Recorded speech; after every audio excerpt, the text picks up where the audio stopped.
Hey guys, we are back at it again, and boy do I have a video for you. So my name's Elena Delgado. I'm someone who's cared a lot about books and the book industry, especially since I've decided to try and get involved and write one myself, as I've been working on one for the past 6 years, which is gonna come out in about a month from now. But you didn't click on this video to learn about that. You clicked on this to hear about Booktok, Tropes, and Anti-Intellectualism, and why that debate makes my head spin. Trying to sit here mute as I'm attempting to. In my own house that I bought with the songs that I wrote about my own life. So I've kind of been seeing this topic everywhere, and as someone who's still in high school and can witness and confirm our falling literacy rates, I wanted to add my voice to the conversation. So I mostly wanted to talk about the anti-intellectualism debate that's taking place on Booktok and Booktube. And I think it's first important to highlight how Booktok changed the book marketing scene in the first place. Before, book marketing was just completely different. Independent bookstores would feature certain titles, certain authors, and host book signing events and book readings, which to be fair is still stuff that happens today. Newspapers and magazines would review certain books, and that was kind of a big way that books would be marketed, and again, that's something that's still done today. Radio would feature certain authors, TV would feature certain authors, etc., etc. But they really only focused on trad publishing. It was a lot slower of a process that relied on luck, the wealth that you already had, and your tenure in the industry. And now we have social media, which has its own problems, but it's really elevated the voices of people who otherwise wouldn't have a way to get their thoughts out there. But the flip side of that is that social media has changed the way we market books and made it a lot more fast-paced and also trope-focused. So let me pose this question to you to start us out. What makes you buy a book? Many of you would probably say price, the appeal to you, if the genre is something you'd like in the first place. And probably a smaller number of you would say that just on the cover design alone, or if you've liked the author's work in the past. And all of those are valid reasons. And if you say that you don't buy books, I hope that you mean that you borrow them from the library. And if you say that you don't read, I'm starting to wonder why you clicked on this video in the first place. But if you said that you pick books for their tropes, that tells me that you've been on Booktok in some capacity. And the debate that we're going to analyze is whether or not Booktok is dumbing down literature too much and thus watering down and saturating the market with trashy books, or if said trashy books are a gateway for people to actually read and develop a taste for more intellectual ones. So, first of all, let's analyze what a trope is. So Merriam-Webster defines tropes as a common theme or device, as in the arts, or basically a motif. Or they also define it as a cliche. Do you remember being in high school and learning about themes or motifs in literature? Yeah, that's basically the same thing. Some of the pretty well-known tropes you'll probably recognize are the chosen one, talking animals, or in the same vein, defective animals, which is hurt unicorn needs to be nursed back to health, or this wolf needs to be saved. Damsel in distress, reluctant hero. In horror, there's tripping at the most inconvenient time, when the scary thing is running right at them. And in Booktok romance in general, the common ones are any version of friends to lovers, enemies to lovers, strangers to lovers, the list goes on. Love triangle, slow burns, or the most recent term, yearning, which basically just means the same thing from what I understand. Forced proximity, fake dating, arranged marriages, morally gray love interest, kidnapped by the love interest, grumpy character ex sunshine character, and a super common one in Hallmark movies, secret royalty. Oh, this common filth girl is actually a princess? Wow! So, like 'em or hate 'em, these tropes exist because they work. We like familiar stuff. So many tropes. Everything is a trope. I'm getting sick of the word trope, just having to say it so many times. And the thing about tropes is that they've literally existed since the dawn of time. The Epic of Gilgamesh, the world's oldest surviving epic tale to date, follows the morally gray hero trope.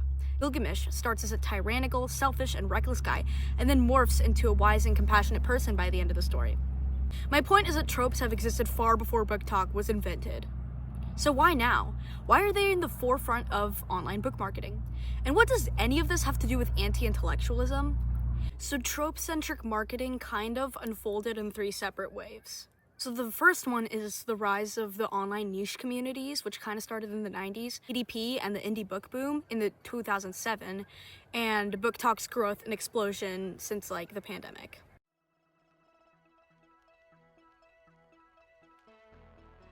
Just for like a brief history lesson, like as soon as the internet was created, people wanted to make online communities, like almost from the start. This thing called Plato 4 in 1973 in the University of Illinois, which was basically just an early message board site that I can imagine it was really only used by like computer nerds and the people who created it. And then the bulletin board system, or BBS, was developed in the late 70s and early 80s. Then came along Usenet, which was the first big global discussion network. And then followed by, in 1985, the Well, all caps, was launched, which was another global discussion forum. And so once the web took off, you could find home computers in a lot of households. And so smaller forums, Usenet groups, and sites like fanfiction.net, LiveJournal, DeviantArt, and Fiction Press served as places where people discussed media, games, books, shared art, or just met each other and bonded over the common interests. It also normalized tagging fanfiction and other works with tropes along with the genre. And that kind of created the perfect ecosystem to amplify smaller artists and writers and breed community. And something else would come along in 2007 that made the dream of printing books and making ebooks suddenly possible.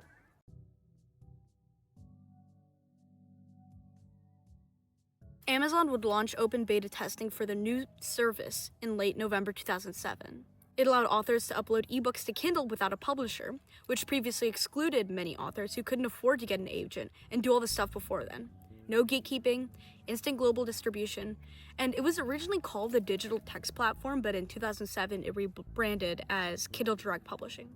But this is kind of only ebooks. On the printing side of things, you've got CreateSpace, which was a self-printing, print-on-demand service that distributed through Amazon, and that would be acquired by Amazon in 2005. But it would fully migrate on there in like 2016 to 2018. And the printing had a lot of problems in its early days, well documented by the authors that used it at the time. Trim sizes would be inconsistent, colors on the covers would shift, the glue sucked, paper quality sucked, shipping time sucked, and the metadata sometimes wouldn't match between the print and ebook versions.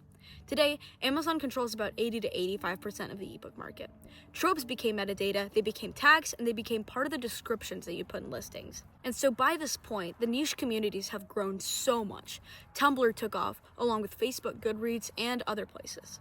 They began organizing into niches for fantasy, vampires, vampire romance love triangles with werewolves involved, you know what I mean. There was a community for everything, really. Tropes became the new way to organize genres. It was a way for KDP authors to interact with their communities and market their books in a way that never had been done before previously. I was playing with crayons when Tumblr took off, but I mean, it was a powerhouse. Fandoms, shipping culture, trope tagging, and more were discussed among users and made into quotes and gift sets. Goodreads had niche shelves that curated books for micro-audiences, and Facebook groups would also serve as places for fandoms to gather. But something else was also coming that would move even faster than social media did at this time.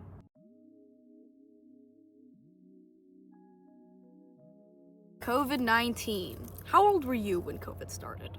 I was like 10 or 11. I'm 17 now. And so the COVID pandemic left a lot of us bored at home with nothing to do. Many of us bought stuff that we didn't need, like knitting sets, paint, woodworking tools, and weird kitchen gadgets that will probably never see the light of day. But being at home with nothing to do kind of spurred a lot of renewed interest into books, which, whether it be reading them, writing them, talking about them, it started like any normal niche on TikTok. It wasn't really what it was today. It did mark a shift, though, into algorithm-driven emotional marketing, as that was a place where a lot of consumers were. A lot of short aesthetic edits, trope-based recommendations, and so on would become popular for book marketing. It was really just a continuation of the online communities of the past decade, while existing concurrently in the same digital space. And so these marketing videos for books needed instant hooks, and, well, tropes are something that we all recognize, having been used for literally millennia. You can't really explain the plot of a book well in the amount of time that we give each TikTok, but you can say some easy, recognizable tropes that will get people's attention.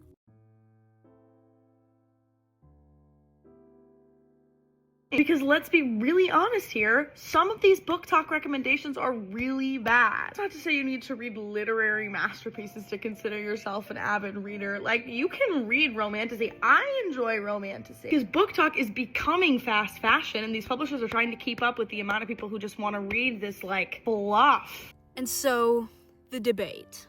So we know what tropes are. We know how they work and why they work. We know why Booktok is so popular, and why tropes are used so much. So what's all this hubbub about anti-intellectualism about? I'm gonna present both sides to this argument here. On one side, you've got people saying that Booktok promotes anti-intellectualism because of a few reasons. Firstly, you've got the problem with the it's not that deep culture. There are about as many critics of Booktok as there are Booktok books. One of the most common critiques you'll see against them is the it's not that deep critique. The group of people that says, just let people enjoy things when someone releases like a deep dive or a critique about like some romantasy book, like Fourth Wing. They'll say things like, it's just a book, stop overthinking it, which is something that honestly kind of grinds my gears. If you're allowed to enjoy a book, then I'm allowed to not enjoy the same book. The dismissal of criticism is one of the reasons why people call Booktok anti-intellectual. Secondly, you've got our friend who catches very many strays, the algorithm. Some of Booktok's most common video types are thirst edits, trope lists, crying reactions, this book destroyed me clips, and other emotional content. Suffice to say that this doesn't really promote the themes, craft, or the literary merit, though I can't say this is the strongest argument in the world. Some also say that Booktok contributes to declining literacy. People skip to the dialogue, focus on the tropes instead of plots, read only what's trending, like with that one book that Kylie Jenner photographed reading on the beach, or one of the Kardashian Jenners. It was one of them. I don't know if it was Kylie, but I don't really follow those people. And people aren't really thinking critically about what they're reading. Now, this is a bit of a strange argument to me. There are still very intellectual books being written out there, and if you want to read them, you will find them. Also, I feel like we're kind of looking at the wrong thing. There's probably bigger reasons why people in my age group and people younger than me are sucking at reading and understanding things critically. Like education and the fact that parents are putting their 5-year-olds in front of iPads all day. And I don't think that Booktok is probably a major contributing factor to this issue. Like, it might be a factor, but I don't think it's the biggest one. Or at least it can't be worse than what fanfiction.net was for the generation older than I. The last big argument that I want to touch from this side is the problem of oversaturation, AI, and overconsumption. Trending tropes from 2025 like romantasy and cozy fantasy lead publishers to seek these, because at the end of the day, they're trying to make money too. They are an industry. This leads to a subsect of lazy or perhaps desperate indie authors who want to pump out a lot of low-effort, formulaic books, many written with AI these days, to just make money. Nuance and any complexity starts to get lost. And I guess this leads to the question, how are we supposed to think critically about books that provide nothing critical to think about? Now for the other side, the one that believes Booktok is reviving literature and not killing it. The first argument is that Booktok has made reading fun and popular again. It revived an industry that was on the decline in both print and ebook, and has kept it alive well into the end of the pandemic. Reading is not something that you only do if you're smart, niche, or nerdy. It's become a form of entertainment that's acceptable for young people again. The second argument is that reading in any form is better than not reading at all, even if the book isn't exactly fine literature. There's limited data, but the hope is that it will be a gateway for people to explore more genres, fall back in love with reading as a society, and read more complex and interesting works. It's not exactly easy to jump into Jane Austen if you're not that familiar with reading literature. It's the same argument that we heard a decade ago, if you remember kids reading graphic novels at the Scholastic Book Fairs. It's the argument that these easier formats help reading seem more accessible and understandable. Thirdly, they believe that Booktok democratizes book culture. Remember how I said at the very beginning of the video, how previously people discovered book through critiques in magazines and newspapers and TV and radio of already established authors, or those who had money to spend. That still exists today, but it's largely exclusive, and hard to tell if what you're reading is a paid promotion or not. It places the power to shape book culture and discourse into the hands of a people, and that's not without its faults either.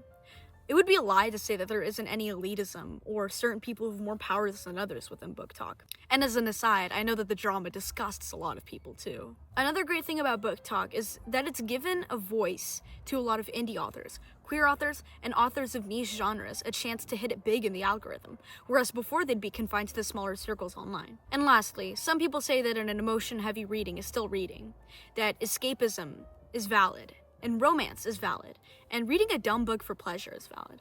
And I don't think I can really knock that argument. So here's my take. I don't think that this discourse has anything to do with books, or tropes, or marketing, really. I think that it has to do with what we believe that reading is supposed to look like.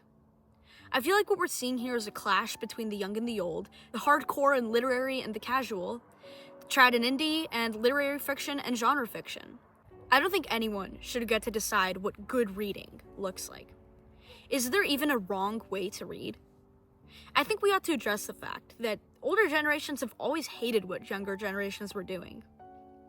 This quote comes from an editorial in 1914, where the author is criticizing the advent of illustrations in magazines. Our popular magazine no longer depends upon the excellence of their literary contributions as their sole claim upon attention, but are filled with varied and mechanically admirable pictures. With the increasing dependence upon illustration, the value of the text has correspondingly declined. In cheaper periodicals, the contents are not uncommonly reduced to a group of departments: travel and places, the drama, celebrities, oddities, jokes, in each of which the substance is largely composed of detached pictures with minor explanatory comment. How far this demoralization has gone is indicated by the character of the text in such periodicals. For where it is not a mere commentary on the illustrations, it is still commonly a scrapwork of information, humor, anecdote, etc., with the sketcher short as the climax of its demand upon synthetic thought. Isn't that kind of the prissiest, most, snobbish thing you've ever heard? The magazines with pictures used to be considered shallow reading, and then it was stuff like Pulp Fiction in the 50s, and purple prose Fabio Lanzoni books of the 80s. Ask your parents about those. But those, too, had some entertainment value. And when you zoom out of Booktok and look at the historical lens, every generation has a different answer. What we're seeing right now is just a newest chapter in a never-ending debate. Here's my question for you. Who gets to define what real reading looks like? Who should be the cultural authority on what counts as respectable literature or a waste of time? History will tell us that the older, more established people are the ones who do decide.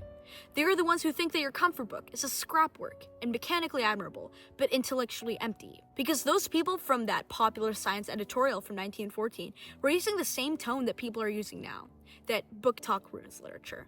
People are only reading smut. None of these books are real books. In the 1910s, illustrated magazines were shallow. In the 50s, Pulp Fiction was trashy and tacky. In the 80s and 90s, Fabio covers were considered lowbrow. In the 2000s, YA fantasy like Harry Potter wasn't considered serious literature. And now, in 2026, Booktok romances are anti-intellectual. It's the same thing we've seen. Nothing's going to change because let me tell you, in 2056, when Robo-Trump decrees through our hologram implants in our brains that the alien reality shows are ruining our attention spans, it'll all be the same story all over again. Let the gatekeepers lose their influence as the barriers between creation, production, marketing, and critique fall around them. As long as you don't use AI. Let people read their trashy, tropey romance. Maybe someday they'll read literary fiction you deem so high and mighty. Because those books are cool too. Because every generation is going to think that the next one is doing it wrong. Keep reading, don't use AI, and subscribe too, please. Thank you for watching. That one kind of took me a long one to write, but it was fun. If you want more of this, please subscribe. And I am writing my own book, actually, and pre-order's coming up. I made a video about it. If you click on my channel, I'll probably link it up here too, or here, one of these corners. Please watch it. It kind of flopped hard, and I'm trying to break even on that project at least. So thank you.